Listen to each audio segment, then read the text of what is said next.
செல்வத்திற்கு அப்பால் உள் செல்வங்களுக்கான பயணம். அத்தியாயம் -7 அதிகார மரபின் விதைகள் சிம்மாசனத்தின் கீழ் என்ன இருக்கிறது. ஆர்டன்வில்லில் சூரியன் மெதுவாக உதித்தது. புதிதாக அதிகாரம் பெற்ற கிராமங்கள் மீது தங்க நிறத்தை வீசியது.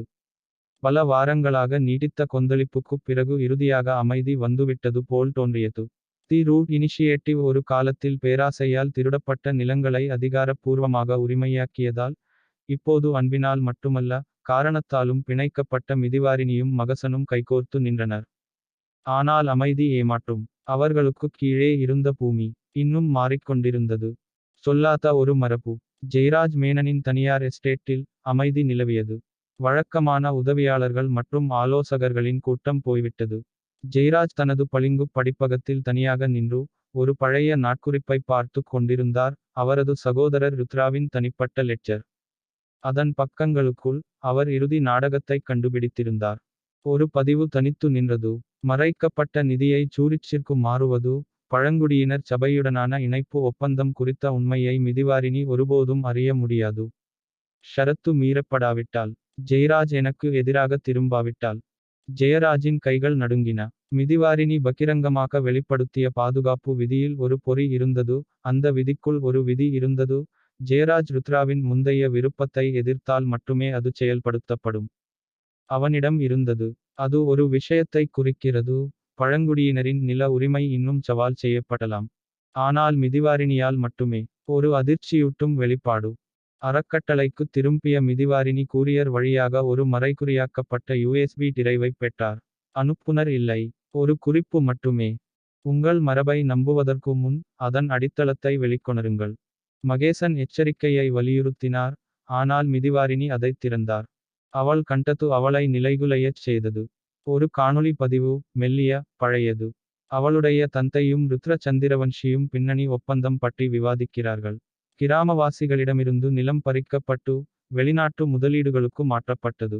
பழங்குடியினரின் இடப்பெயர் யின் விலையில் இரு குடும்பங்களையும் வளப்படுத்திய இணைப்பு.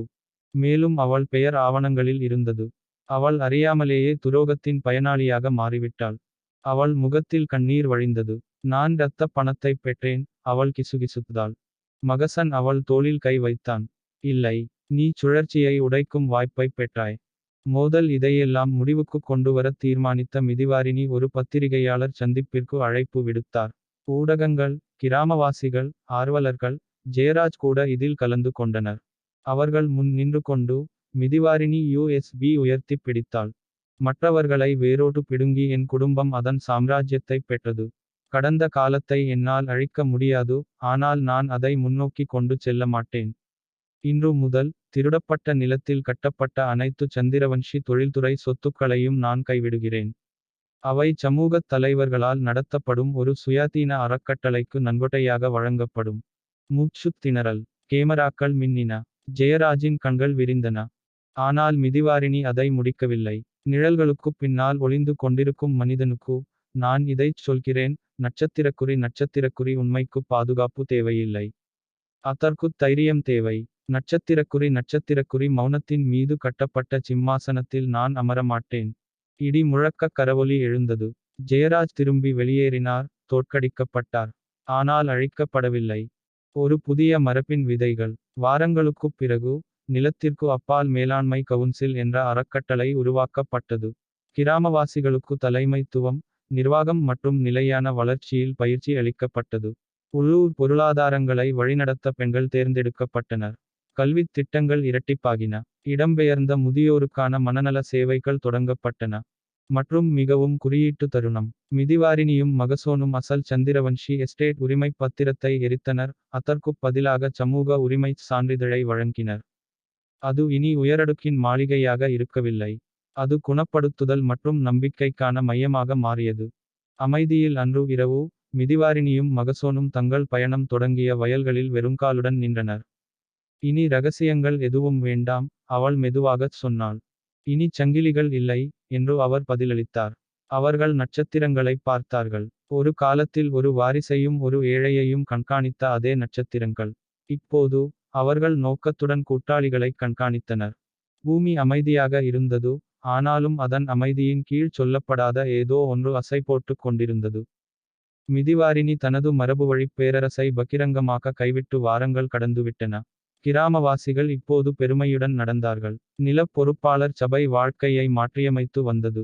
ஒரு காலத்தில் அச்சம் கொண்ட சந்திரவன்ஷி என்ற பெயர் நம்பிக்கையால் மாற்றப்பட்டது. ஆனால் மிகவும் தூய்மையான நெருப்பு கூட அண்டங்களை விட்டுச் செல்கிறது. மேலும் சில நெருப்புக் கனல்கள் இன்னும் எரிந்து கொண்டிருந்தன. ஒரு நிழல் திரும்புகிறது. ஆர்டன்வில்லி சிவில் நீதிமன்றத்தின் தாழ்வாரங்களில் ஜெயராஜ் மேனன் மீண்டும் தோன்றினார், சத்தத்துடன் அல்ல, ஆனால் ஆவணங்களுடன். அவர் வழக்குத் தொடரவில்லை. அவர் சமரசத்திற்கான மனுவை சமர்ப்பித்துக் கொண்டிருந்தார். வீழ்ச்சியடைந்த நிறுவனங்களை உறுதிப்படுத்துதல் மற்றும் பாரம்பரியத்தை பாதுகாத்தல் என்ற போர்வையில் சந்திரவன்ஷி குடும்ப பங்குகளுக்கான வரையறுக்கப்பட்ட அணுகலை மீண்டும் பெற வடிவமைக்கப்பட்ட ஒரு சட்ட சூழ்ச்சி. ஆனால் ஜெயராஜ் தனியாக இல்லை. அவர் ஒரு பெண்ணை அழைத்து வந்திருந்தார். நேர்த்தியான, முக்காடு போடப்பட்ட, அவள் முகம் பாதி மறைக்கப்பட்டது. அவள் யார் என்று செய்தி வெளியானதும் மகசன் கேட்டார். மிதிவாரிணி அந்தப் பெயரை உடனடியாக அடையாளம் கண்டுகொண்டார். பிரதா சிங், ஒரு பிரிந்த உறவினர், மிதிவாரிணியின் தந்தை பழங்குடி நிலத்தை தவறான அடையாளங்களின் கீழ் திருடியதாக குற்றம் சாட்டிய பின்னர் பல தசாப்தங்களுக்கு முன்பு நாடுகடத்தப்பட்டார். இப்போது அவள் திரும்பி ஜெயராஜின் பக்கம் இருந்தாள். ஒரு உடைந்த கூட்டணி. மன்ற தலைமையகத்தில் பதற்றம் அதிகரித்தது. சில உறுப்பினர்கள் எச்சரிக்கையாக இருந்தனர். ஒருவேளை நாம் ஜெயராஜின் சலுகையை ஏற்றுக்கொள்ள வேண்டும். அவரது பணத்தை நமது நோக்கத்தை வலுப்படுத்த பயன்படுத்துங்கள் என்று ஒரு பெரியவர் கூறினார். மீண்டும் கத்தியை அழைப்பதன் மூலம் ஒரு காயத்தை குணப்படுத்த முடியாது என்று மிதிவாரிணி உறுதியாக நின்றாள். ஆனால் பிரதா அவர்கள் அனைவரையும் ஆச்சரியப்படுத்தினாள். ஒரு தனிப்பட்ட சந்திப்பில் அவள் மிதிவாரிணியை தனியாக அணுகினாள். நான் ஜெயராஜை நம்பவில்லை என்று பிரதா கூறினார். ஆனால் என்னிடம் ஆதாரங்கள் உள்ளன. உங்கள் தந்தை பழங்குடியினரின் நிலத்தை திருடியது மட்டுமல்லாமல் உண்மையை மௌனமாக்குவதற்காக என்னை ஊழலுக்கு சட்டவிரோதமாக செய்தார். அவள் மிதிவாரிணியிடம் ஒரு தேய்ந்துபோன நாட்குறிப்பை கொடுத்தாள். பதிவுகளின் பக்கங்கள், புகைப்படங்கள், ஒரு வரைபடம். ஒரு இடம் சிவப்பு நிறத்தில் குறிக்கப்பட்டிருந்தது. பழைய சந்திரவன்ஷி கிடங்கின் அடியில். அங்குதான் உண்மையான பேரேடு மறைந்துள்ளது. மோசடியின் முழு அளவையும் நிரூபிக்கும் ஒன்று. தூசிக்குள் அன்று இரவு தாமதமாக மிதிவாரிணியும் மகசோனும் சிதைந்து கொண்டிருந்த சந்திரவன்ஷி கிடங்கிற்கு திரும்பினர். இப்போது அது கைவிடப்பட்டுள்ளது. அழுகும் மரத்தின் அடியில் அவர்கள் குஞ்சு பொரிக்கும் இடத்தை கண்டுபிடித்தனர். இருளில் இறங்கி பல தசாப்தங்களாகத் தொடப்படாமல் இருந்த ஒரு சீல் செய்யப்பட்ட உடற்பகுதியை கண்டுபிடித்தனர். உள்ளே ஒரு கருப்பு லெட்ஜர். கட்டை விரல் இயக்கிகள், ஒப்பந்தங்கள், ஆடியோ பதிவுகள். அவளுடைய தந்தையின் பேரரசு நெறிமுறையற்றது மட்டுமல்ல, அது சட்டவிரோதமானது என்பதற்கான அனைத்து ஆதாரங்களும். லஞ்சம் வாங்கிய அதிகாரிகளின் பெயர்கள், போலி நிலப்பத்திரங்கள், வளர்ச்சி திட்டங்களின் கீழ் வலுக்கட்டாயமாக இடம்பெயர்ந்த கிராமவாசிகளின் பதிவுகள். ஆர்டன்வில்லின் உயரடுக்கின் ஊடாக இன்னும் துடித்துக் கொண்டிருந்த ஊழல் வலையமைப்பை அம்பலப்படுத்த இது போதுமானதாக இருந்தது. மகசன் அவளைப் பார்த்தான். நீ இதை பொதுவில் சொல்ல வேண்டியதில்லை. ஆனால் அவள் செய்வாள் என்று அவளுக்குத் தெரியும். கணக்கிடுதல் நாள். 48 மணி நேரத்திற்குள் மிதிவாரிணி ஒரு பத்திரிகையாளர் சந்திப்பை ஏற்பாடு செய்தார். தேசிய ஊடகங்கள், பழங்குடி மன்றங்கள், சட்டக் கண்காணிப்பு அமைப்புகள் மற்றும் சாதாரண குடிமக்கள் அனைவருக்கும் முன்பாக அவர் ஆதாரங்களை காட்சிப்படுத்தினார். இது எனது குடும்பத்தின் வரலாறு மட்டுமல்ல. இது ஒவ்வொரு அடக்கப்பட்ட குரலின் வரலாறு, ஒவ்வொரு இடம்பெயர்ந்த விவசாயியின் வரலாறு, வீடு என்று அழைக்க நிலம் இல்லாமல் வளர்ந்த ஒவ்வொரு குழந்தையின் வரலாறு. அவள் நிறுத்தினாள். அவள் குரல் தடுமாறியது, ஆனால் உடைக்கவில்லை. கடந்த காலத்தின் சாம்பலை எதிர்காலத்தை புதைக்க நான் விடமாட்டேன். சட்ட நடவடிக்கைகள் தொடங்கின. கைதுகள் செய்யப்பட்டன. முன்னாள் அமைச்சர்கள் அழைக்கப்பட்டனர். ஜெயராஜ் முற்றிலுமாக அவமதிக்கப்பட்டார். வெளியேற்றப்பட்ட பிராதா பழங்குடி தலைமையில் ஒரு உரிமையுள்ள குரலாக மீண்டும் நிலைநிறுத்தப்பட்டார். ஒரு புதிய சுடர். அதன் பின்னர் மிதிவாரிணியும் மகசோனும் கொண்டாடவில்லை. அவர்கள் வெறுமனே திருமணம் செய்து கொண்ட ஆலமரத்திற்கு திரும்பிச் சென்றனர். முடிந்தது. அவள் கிசுகிசுத்தாள். இல்லை, மேகசன் மெதுவாகச் சிரித்துக் கொண்டே சொன்னான். இது இப்போதுதான். அன்று ஒரு புதிய முயற்சி பிறந்தது. அசோகரின் மரபு, மூதாதையர் நிலங்களை மீட்டெடுப்பதற்கும் வாய்மொழி வரலாறுகளைப் பாதுகாப்பதற்கும் அடுத்த தலைமுறை கிராமப்புறத் தலைவர்களுக்கு அதிகாரம் அளிப்பதற்கும் ஒரு திட்டம். இனி வாரிசு இல்லை. இனி கலகம் செய்பவரும் இல்லை. மிதிவாரிணி இப்போது ஒரு புதிய உலகத்தை கட்டியெழுப்பியவராக இருந்தார். நீதிமன்ற அறையின் தடை விழுந்தது. ஊழல் நிறைந்த உயரடுக்கின் தலைவிதியை மூடியது. சந்திரவன்ஷி இண்டஸ்ட்ரீஸ் கலைக்கப்பட்டது. நில உரிமைகள் மீட்டெடுக்கப்பட்டன. ஒரு காலத்தில் அதிகாரத்தின் நிழலில் சிக்கிய ஆர்டன்வில்லே ஒரு புதிய விடியலுக்கு விழித்துக் கொண்டிருந்தார். ஆனால் அமைதி எப்போதும் ஒரு விலையில் வருகிறது. மிதிவாரினி இதுவரை கண்டிராத அளவுக்கு மிகவும் தனிப்பட்ட முறையில் எதிர்கொள்ள வேண்டியிருந்தது. சூரிச்சிலிருந்து வந்த கடிதம். ஒரு சாம்பல் நிற காலையில் கவுன்சில் தலைமையகத்திற்கு ஒரு பொட்டலம் வந்தது. அதில் சுவிஸ் சின்னம் பொறிக்கப்பட்டிருந்தது. அது மிதிவாரினி ருத்ர சந்திரவன்ஷி என்ற முகவரியில் எழுதப்பட்டிருந்தது. உள்ளே ஒரு சாவி, ஒரு வங்கிக் கடிதம் மற்றும் அவளுடைய மறைந்த தந்தையின் கையெழுத்தில் எழுதப்பட்ட ஒரு குறிப்பு. நீங்கள் இதை படிக்கிறீர்கள் என்றால் நான் உண்மையை மறைக்கத் தவறிவிட்டேன். ஆனால் இதை அறிந்து கொள்ளுங்கள், நான் என்ன செய்தேன், நான் மரபுக்காகச் செய்தேன். உங்களுடையது. அதை பயன்படுத்துங்கள் அல்லது அழிக்கவும். இப்போது தேர்வு உங்களுடையது. சூரிச்சில் உள்ள $85 மில்லியனுக்கும் அதிகமான மதிப்புள்ள அறக்கட்டளை நிதியை அணுகுவதற்கான வாய்ப்பை இந்த சாவி திறந்தது. இந்திய அரசாங்கத்தால் தொடப்படாத ஒரு செல்வம். அம்பலப்படுத்தப்பட்ட ஊழலுடன் தொடர்பில்லாதது. அது சுத்தமாக இருந்தது. ஆனால் ஒழுக்க ரீதியாக தெளிவற்றது. ஆபத்தான சலுகை மகசன் கடித்ததை அமைதியாக படித்துவிட்டு அதை ஓரமாக வைத்தார். அந்த பணத்தை கொண்டு நீங்கள் நிறைய நன்மைகளைச் செய்ய முடியும் என்று அவர் கூறினார். ஆனால் அது ஒரு நிழலுடன் வருகிறது. கவுன்சில் கடுமையாக விவாதித்தது.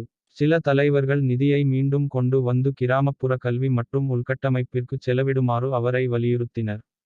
மற்றவர்கள் பணத்தை பயன்படுத்துவது, காரணம் எதுவாக இருந்தாலும், அவர்கள் போராடி வென்ற அனைத்தையும் கரைபடுத்திவிடும் என்று அஞ்சினர். ஊழல் என்ற மரத்தை வேரோடு பிடுங்க நான் பல மாதங்களாக போராடி வருகிறேன் என்று மிதிவாரினி கூறினார். அதன் பழங்களும் விஷமாகிவிட்டால் என்ன செய்வது?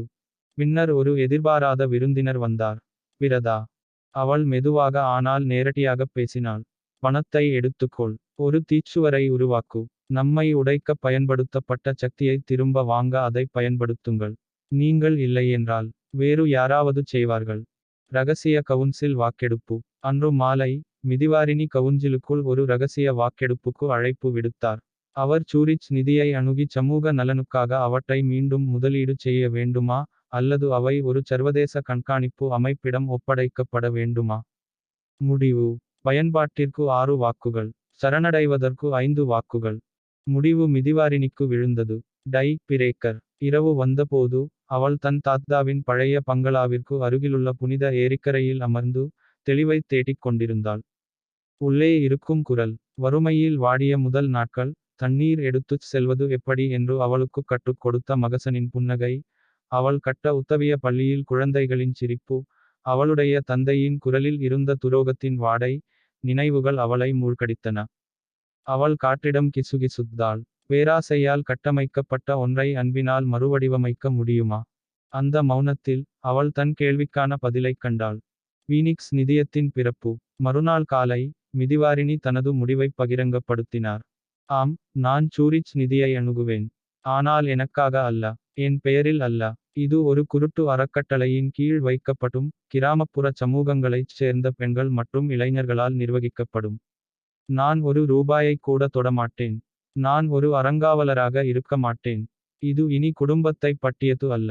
இது எதிர்காலத்தை பற்றியது.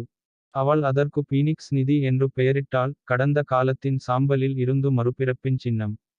இந்த அறிவிப்பு வைரலாகியது. சர்வதேச அரசு சாரா நிறுவனங்கள் ஆதரவளிப்பதாக உறுதியளித்தன.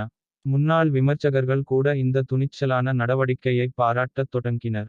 ஆனால் எல்லோரும் மகிழ்ச்சியடையவில்லை. நகரத்தின் அமைதியான ஒரு மூலையில் ஒரு தொழிலதிபர் தனது கண்ணாடியை அறை முழுவதும் எறிந்தார். அவள் விஷத்தை அதிகாரமாக மாற்றினாள் என்று அவர் சீறினார். இந்த பெண் நிறுத்த மாட்டாள். அவரது பெயர் தேவ்ராஜ் சிங், ஜெய்ராஜின் அமைதியான கூட்டாளி, இப்போது உலகளாவிய ஆயுதங்கள் மற்றும் வள வர்த்தகத்தில் வளர்ந்து வரும் வீரர். இடிபாடுகளிலிருந்து ஒரு பெண் புதிய உலக ஒழுங்கை ஆணையிட அவர் அனுமதிக்கப் போவதில்லை. அதனால் அமைதி மலர்ந்ததும் ஒரு புதிய எதிரி விழித்தெழுந்தான். செல்வத்திற்கு அப்பால், இரத்தக் கோடுகளுக்கு அப்பால், அவர்கள் உயிர்த்தெழுதலை தேர்ந்தெடுத்திருந்தார்கள். செல்வத்திற்கு அப்பால், உள் செல்வங்களுக்கான பயணம். அத்தியாயம் -8 தொடரும்.